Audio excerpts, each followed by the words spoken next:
అందరికీ నమస్కారం. మీరు వింటున్నారు పాడ్కాస్ట్ సిరీస్ అనుభవ్, వయోధికుల అనుభవాల జీవన సౌరభం. హెరిటేజ్ గ్రూప్స్ మరియు National Institute for Social Defence, Ministry of Social Justice and Empowerment, Government of India, Media for Community Foundation, New Delhi సంయుక్త చొరవతో శ్రీ అలోక్ వర్మ, డాక్టర్ ఆర్ శ్రీధర్ కలిసి రూపొందించిన ప్రాజెక్ట్ శ్రీమతి శైలజా సుమన్, జాహేద్ ఫారూఖీల సమన్వయ కార్యక్రమమే అనుభవ్, వయోధికుల అనుభవాల జీవన సౌరభం. వైద్యులు, ఆసుపత్రులు, వృద్ధాశ్రమాలు, కార్యాచరణ కేంద్రాల వివరాలు అందించి న్యాయపరమైన మార్గదర్శకత్వంలో భావోద్వేగాలకు మద్దతునిస్తూ వృద్ధుల దుర్వినియోగం, నిరాశ్రయుడైన వృద్ధులను రక్షించడం వంటి వాటికి సంబంధించిన సమాచారం కోసం సీనియర్ సిటిజన్ల కోసం జాతీయ toll free help line number 14567, toll free number మరొకసారి 145667ను సంప్రదించవచ్చు. హెరిటేజ్ ఫౌండేషన్ హైదరాబాద్ సమర్పణలో అనుభవ్, వయోధికుల అనుభవాల జీవన సౌరభంలో మిమ్మల్ని ఇప్పుడు పలకరిస్తున్న వారు రచయిత, విద్యావేత్త, ఆకాశవాణి, దూరదర్శన్ విశ్రాంత additional director general doctor R Anantha Padmanabharao. నాలో సాహితీ పిపాస డాక్టర్ రేవూరు అనంత పద్మనాభరావు. 75 సంవత్సరాలు నిండిన నేను ఒకసారి నా జీవితంలో వెనుదిరిగి చూసుకుంటే అటు వృత్తిపరంగానూ నేను ఏ విధమైనటువంటి లోపాలు చేయలేదని నాకు ధైర్యంగా చెప్పగలను. ఇటు సాహితీవేత్తగాను నా వంతు కృషిని నేను కొనసాగించానని చెప్పగలను. సాహితీ స్వర్ణోత్సవాలు జరిగినటువంటి శుభ సందర్భం కూడా నాకు బాగా గుర్తు. ఎన్నో సంస్థలు నా విజయాన్ని లేదా నా రచనా పాఠవాన్ని గమనించి స్వర్ణ కంకణాలతోనూ అనేక రకాలైనటువంటి గౌరవ పురస్కారాలతోనూ నన్ను అభినందించారు, ఆశీర్వదించారు. మరి 18వ ఏటనే నేను రచనా వ్యాసంగం ప్రారంభం చేశాను. సమస్యా పౌర్ణాన్ని ఆకాశవాణి విజయవాడ కేంద్రం వారు నేను డిగ్రీ చదువుతున్న రోజుల్లో ప్రారంభం చేశారు. అందులో నేను ఆ సమస్యలు పూరించడంతో నాకు ఆకాశవాణి అనుబంధం ఏర్పడింది. ప్రతి వారం ఒక సమస్య ఇచ్చేవారు. ఆ సమస్యను పూరించి మనం పంపించాలి. పంపించిన తర్వాత వారు బుధవారం రోజు సాయంత్రం 8 గంటలకు దాన్ని చదివేవారు. అది ఆ పేరు చెప్పి మనం అనంత పద్మనాభరావు, చెన్నూరు లేదా నెల్లూరు అని చెప్పినప్పుడు మనకు ఒక రకమైనటువంటి ఆనందం కలుగుతుంది. ఆ ఆనందాన్ని పంచుకుంటూ వాణి పత్రికలో వచ్చినటువంటి ఒక అడ్వర్టైజ్మెంట్ని చూసి నేను ఆకాశవాణిలో ప్రవేశించాను. ఇది ఒక విశేషంగా చెప్పుకోవాలి. 20 ఏళ్లకే నేను తెలుగు MA పూర్తి చేసుకొని స్వర్ణ పథకంతో కందుకూరు ప్రభుత్వ కళాశాలలో అధ్యాపకుడుగా చేరటం ఒక పార్శ్వంగా చెప్పుకోవాలి. ఇక రచయితల సంఘం స్థాపించటం, అక్కడే కందుకూరులో ఉన్నటువంటి ఆ ప్రాంతీయులైనటువంటి అనేక మంది రచయితలను ఒక సమాహారంగా చేసి సభలు నిర్వహించటం ఒక విశేషంగా చెప్పాలి. 22వ ఏటనే నేను అవధానాలు ప్రారంభం చేశాను. తెలుగు సాహిత్యంలో అష్టావధాన ప్రక్రియ అద్భుతమైనటువంటి ప్రక్రియ. ఆ అవధానాలు నేను దాదాపు 10 సంవత్సరాల పాటు దిగ్విజయంగా అటు యావత్ ఆంధ్రదేశంలోనూ కర్ణాటకలోనూ చేశానని చెప్పుకుంటూ ఉన్నాను. మరి రచయితల సహకార సంఘాన్ని కూడా స్థాపించాం. వైవిధ్యభరితమైనటువంటి ప్రక్రియలన్నింటిలో కూడా నేను నా రచనలను కొనసాగించాను. కథలు, నవలలు, అనువాదాలు, సాహితీ విమర్శ, జీవిత చరిత్రలు, బాల సాహిత్యం, పరిష్కరణలు, వ్యాఖ్యానాలు, పరిశోధనా వ్యాసాలు, ఇలా చెప్పుకుంటూ పోతే అన్ని సాహిత్య ప్రక్రియలలోనూ నేను చొరవతో రచనలు కొనసాగించి 120 గ్రంథాలు రాశాను. నాకే ఆశ్చర్యం వేస్తూ ఉంటుంది.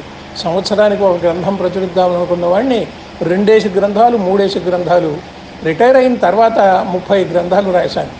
ఇదంతా కూడా ఒక పార్శ్వంగా నేను భావిస్తూ ఉంటాను. నా రచనలలో ప్రధానంగా అనువాద సాహిత్యానికి బాగా ప్రసిద్ధి వచ్చింది. నేను ఒక 12-13 అనువాదాలు చేశాను. ప్రధానంగా కేంద్ర సాహిత్య అకాడమీ వారికి ముల్క్ రాజు ఆనంద్ మార్నింగ్ ఫేస్ని ప్రభాతవదనం అనే పేరుతో 1990లో ప్రచురణ చేశాను. అది అనువాదానికి నాకు తెలుగు విశ్వవిద్యాలయ పురస్కారం కూడా 1993లో లభించింది.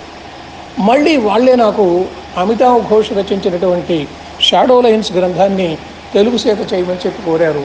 దాన్ని ఛాయారేఖలు అనే పేరుతో అనువాదం చేశాను. దానికి కేంద్ర సాహిత్య అకాడమీ అనువాద పురస్కారం లభించింది. ఈ విధంగా అనేక రకాలైనటువంటి పురస్కారాలు లభించడంతో పాటు అనువాద గ్రంథాలు లభించినప్పుడు ఆ అనువాద గ్రంథాల మీద ఒక శ్రీ వెంకటేశ్వర విశ్వవిద్యాలయంలో ఒక పరిశోధక విద్యార్థి PhD కూడా చేశాడు. ఇది ఒక ఎత్తు. జీవిత చరిత్రలు రాయడం అనేది నాకు చిన్నప్పటి నుంచి బాగా అలవాటైంది. వివి గిరి జీవిత చరిత్రను నేను ప్రచురించాను. బెజవాడ గోపాలరెడ్డి, జమలాపురం కేశవరావు, దుర్గాబాయి దేశ్ముఖ్, శంకరంబాడి సుందరాచారి, రాయలసీమ రత్నాలు, ప్రసార ప్రముఖులు, ఇలా 10-15 జీవిత రచనలను నేను సందర్భానుసారంగా ప్రచురిస్తూ వచ్చాను. ఇవన్నీ ఒక ఎత్తు. నవలలు రాయటం ఒక ఎత్తు. మారని నాణ్యం అనేది నా తొలి నవల. ఆ తరువాత వక్రించిన సరళరేఖ, సంజ వెలుగు, స్వాగతాలు, ఇలా నవల రచనలో కూడా నేను ఒక తారాస్థాయి చెందినటువంటి రచనలు కొనసాగిస్తూ వచ్చాను. శ్రీకృష్ణదేవరాయ విశ్వవిద్యాలయంలో ఒక పరిశోధక విద్యార్థి ఆ గ్రంథాల మీద పరిశోధన కూడా చేశాడు. 5 విశ్వవిద్యాలయాలలో నా రచనల మీద పరిశోధనలు జరిగాయి అని చెప్పి నేను ఎంతో సవినయంగా, వినమ్రంగా చెబుతూ ఉన్నాను. శ్రీకృష్ణదేవరాయ విశ్వవిద్యాలయంలోను, తెలుగు విశ్వవిద్యాలయంలోను, శ్రీ వెంకటేశ్వర విశ్వవిద్యాలయంలోను, కేంద్రీయ విశ్వవిద్యాలయంలోను, బెంగళూరు విశ్వవిద్యాలయంలోను పరిశోధక విద్యార్థులకు నా రచనలు ఒక అనుభూతిని కలిగించాయి అంటే అంతకు మించి నా సాహిత్య వ్రతానికి, అనుభూతికి ఉద్యాపన జరిగిందని చెప్పవచ్చు. ఇక కథా సంపుటల విషయానికి వస్తే వివిధ పత్రికలలో, దినవార మాస పత్రికలలో నా కథా రచనలు కాలక్రమంగా వస్తూ వచ్చాయి.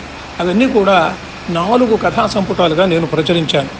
ఇక పరిశోధనా వ్యాసాల విషయానికి వస్తే అన్ని దినవార మాస పత్రికలలోనూ తెలుగు, ఇంగ్లీష్ పత్రికల్లో వచ్చినటువంటి వ్యాసాలు కానీ కలుపుకుంటే దాదాపు 800 దాకా వస్తాయి. అవన్నీ ఒక పుస్తకంగా వేద్దాము అని ఎప్పుడో ఒక ఆలోచన కూడా వచ్చింది. దాదాపు 3000 పేజీల పుస్తకాలు అవుతుంది. అది వేసేవాడు, కొనేవాడు, చదివేవాడు లేడనే ఉద్దేశంతో ఎప్పటి వ్యాసాలు అప్పుడు అలానే కలిసిపోతూ ఉన్నాయి. ఇక నేను ముట్టనటువంటి ప్రక్రియ లేదు అని చెప్పాను ఇంతకుముందు. అష్టకం రాశాను. జనార్దన అష్టకంతో ప్రభావితమైనటువంటి నేను మాల్యాద్రి నృసింహాష్టకం అనేటువంటి ఒక అష్టకాన్ని, ప్రకాశ ఉదాహరణ వాంగ్మయం తెలుగు సాహిత్యంలో ఒక ప్రత్యేక ప్రక్రియ, ఆ ప్రకాశ ఉదాహరణని వ్రాశాను. వచన కవిత వ్రాశాను, పద్య కవిత వ్రాశాను.